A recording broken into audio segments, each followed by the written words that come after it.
Почитувани, разговараме со професор доктор Никица Мојсовска-Блажевски, извршна директорка на Македонија 2025.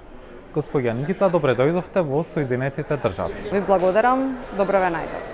На почеток би сакал да ве прашам, кажете ни што представува Македонија 2025? Тоа е една уникатна организација, основана е во 2007 година од нашите селеници, главно од Америка и Канада, меѓутоа потоа е проширена и на нашата диаспора во Европа, Азија, а од пред неколку години се вклучени представници од Македонија. Организацијата има своја канцеларија во Скопје, додека пак има статус на непрофитна организација во САД и во Канада. Целта на организацијата е да го поттикне развојот на Македонија, економскиот развој, меѓутоа исто така да придонесе кон подобро општество, демократско општество и сето она што се придобивки, да кажам, од една западна цивилизација. На основањето на вашата организација, една од целите беше да се поддржа Македонија на патот кон Европската Унија. Со оглед на тоа што сме крај на 2023 година, се чини дека не за скоро ќе бидеме дел од европското семејство. Дали тоа значи дека вашата организација ќе треба да го промени името? Ви благодарам на прашањето.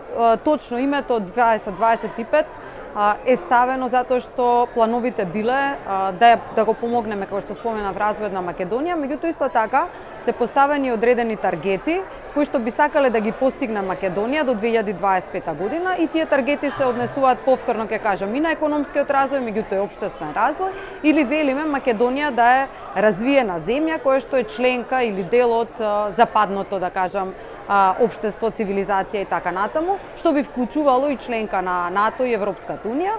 Едната цел е постигната, другата се уште не е постигната, меѓутоа оние таргети кои што се поставени, кои што ги споменав, за жал не сме ги исполниле.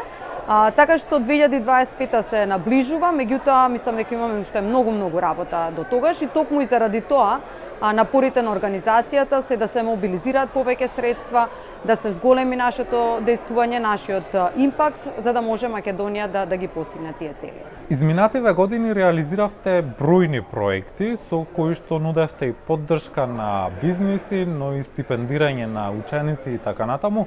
Кажете ми, која е вашата примарна цел, односно што конкретно работите?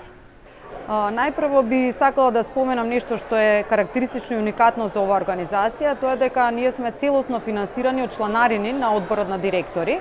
Тоа не прави независни од донатори, независни од влади и така натаму, и мислам дека тоа е основната придобивка или уникатност на организацијата.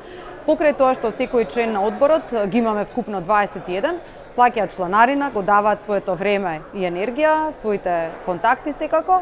Она што некои од нив го прават е имаат и своји посебни програми кои што ги финансираат.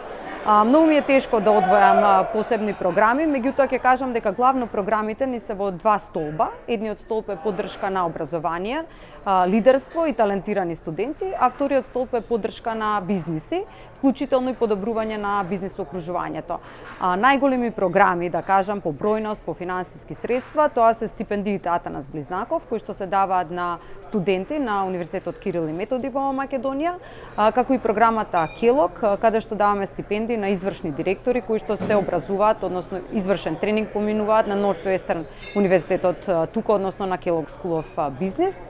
Покрај тоа, значи има и многу други програми, како што се стипендии за средношколци, како што се обуки на млади луѓе за висока технологија, кодирање, роботика. Меѓутоа секогаш нашите таргет групи тоа се деца кои што потекнуваат од ранливи категории. Би го спомнала и кампот во Охрид за високотехнолошка извореност, кој што покрај тоа што ги обучува децата за кодирање и роботика, тој ги поврзува децата од Македонија, од диаспората и учат заедно за културата меѓусебна, развиваат тидни контакти, бидејќи знаете, нашата диаспора веќе старе и многу е важно да се одржат контактите со трета или четврта генерација на млади луѓе. Покрај тоа ги споменав програмите за поддршка на бизнисите, тука би ја спомнала програмата на семејството Битов, преку која што канадски експерти доаѓаат во македонски компании, им помагаат да се развиваат, да почнат да извезуваат и така натаму. Понатаму програмата Лидер, во која што обучуваме млади предприемачи, досега 400 млади предприемачи имаат поминато низ оваа обука, ја нарекуваме мини MBA обука, таа е со Ivy School of Business од Канада и така натаму. Значи навистина имаме многу програми и специфичноста е што тие програми се имплементираат секоја година, значи споменав независимо од финансирање од донатори, туку од наши средства. Меѓутоа секогаш средствата може да се зголемат и да се зголеми нашето влијание врз економијата и општеството. Што е она што е актуелно, што го работи во моментов вашата организација? Па во моментов, еве, вчера подпишавме еден договор со неколку партнери, бидејќи ние, пак ќе кажам, секогаш сакаме да партнеруваме, сметаме дека така импактот од се што правиме е многу поголем. Вчера подпишавме еден таков договор за имплементација на проект се нарекува Science and Me, преку кој во школите во Македонија, и тоа најмногу во помалите средини, во руралните средини, ќе обучуваме наставници и ќе работиме со децата да ги поттикнеме да сакаат наука и да сакаат да студираат понатаму наука, че тоа е нешто најново. Оваа недела го отворивме и конкурсот за стипендии кој што ги споменав Атанас Близнаков. Оваа година би требало да имаме околу 130 стипендисти, значи од минатата година и нови стипендисти, и тоа е навистина најголема програма која што имавме. За 3 недели нова група на 6 лица, извршни директори од Македонија, ќе дојдат токму тука во Чикаго на Нортвестерн универзитетот, на обуката која што ја споменав, така што многу работи се случуваат и навистина сум благодарна што имаме толку активности и што можеме да влијаеме врз развојот на Македонија. На крај, која е иднината на Македонија 2025? Видете, јас сум пресекна што сум дел од една ваква организација, морам да кажам, и секогаш, дали директно или директно вклучена во организацијата или од надвор, ќе се трудам таа да расте, да има што повеќе програми и што повеќе вклученост на млади или пак на возрастни во програмите.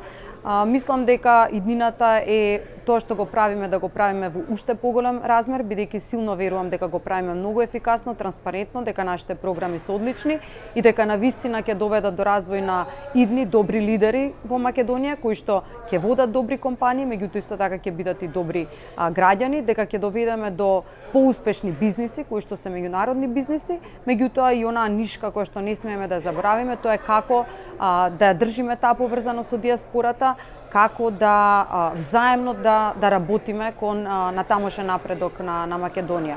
И би сакала да ја видам организацијата да има уште поголемо влијание и секако да се цени она што го работиме. Госпоѓа Никица, ви благодарам за вашето гостување во Гласот на Америка. Благодарам и вам многу.